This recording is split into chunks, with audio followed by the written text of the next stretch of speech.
Mu fara kan jam'iyyar nan da ke mulki APC ce, miye abin da ta yi muku ne a kakar nan ba ce in ce.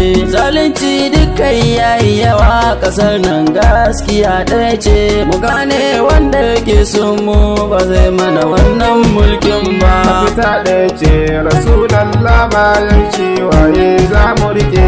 Ana ta kashe al'ummar mu maza mata a cikin zamba, a kama mutane kuma a ce a ba da kuɗi riba babba. Wasu ma sai an bayar amma su kashe su wayo ya rabba.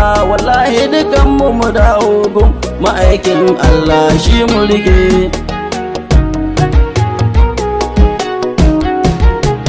Kaya komai yayo tsada a kasar nan sai lamarin kunci, ka samu kuɗi ma yayi wahala saboda a aikin ba yanci. In ka yi karatu ba aiki ku duba abin nan kwai ɗaci. In mun so Allah ya sauki mu zo manzon Allah mu rike.